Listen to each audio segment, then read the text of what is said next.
नमस्कार दोस्तों, आत्मा भटकने के बारे में आपने कई बार बातें सुनी होगी।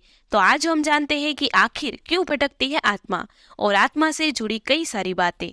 तो वीडियो को अंत तक जरूर देखें और हमारी इस यूट्यूब चैनल को सब्सक्राइब जरूर करें, क्योंकि ऐसी वीडियो हम आपके लिए बनाते रहते हैं।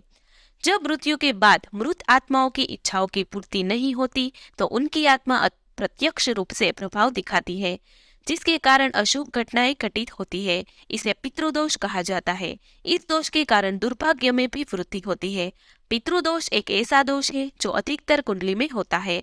इस प्रकार का दोष होने पर व्यक्ति को कई प्रकार की परेशानियों का सामना करना पड़ता है।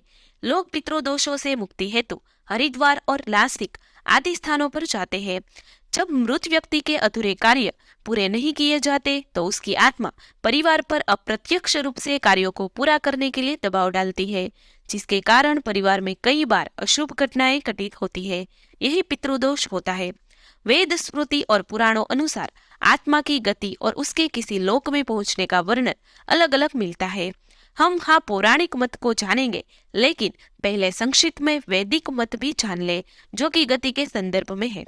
वैदिक ग्रंथ के अनुसार आत्मा 5 तरह के कोश में रहती है: अन्नमय, प्राणमय, मनोमय, विज्ञानमय और आनंदमय।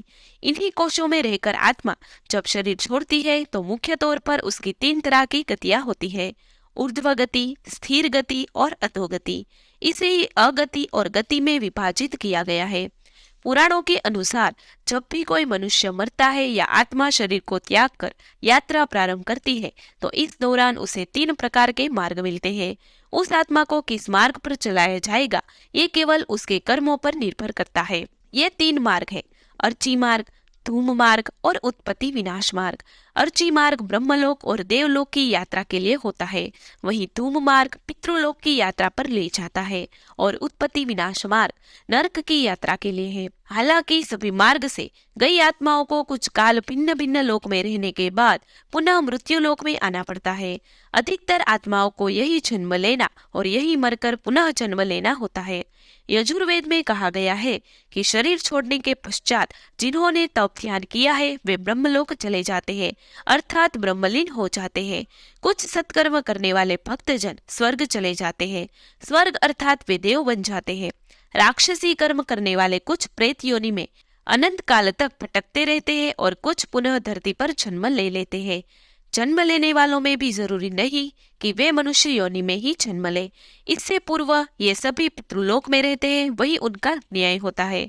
आत्मा 17 दिन तक यात्रा करने के पश्चात 18वें दिन यमपुरी पहुंचती है। गरुड़ पुराण में यमपुरी के इस रास्ते में वैतरणी नदी का उल्लेख मिलता है। वैतरणी नदी विष्ठा और रक्त से भरी हुई है। जिसने गाय को दान किया, वह इस वैतरणी नदी को आसानी से पार कर यमलोक पहुंच जाता है, अन्यथा इस नदी में वे डूबते रहते हैं और यमदूत उन्हें निकाल कर धक्का देते रहते हैं। यमपुरी पहुंचने के बाद आत्मा पुष्पोदका नामक एक और नदी के पास पहुंच जाती है, जिसका जल स्वच्छ होता है और जिसमें कमल के फूल खिले रहते हैं।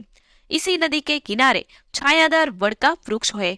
जहाँ आत्मा थोड़ी देर विश्राम करती है, यहीं पर उसे उसके पुत्रों या परिजनों द्वारा किए गए पिंडदान और तर्पण का भोजन मिलता है, जिससे उसमें पुनः शक्ति का संचार हो जाता है।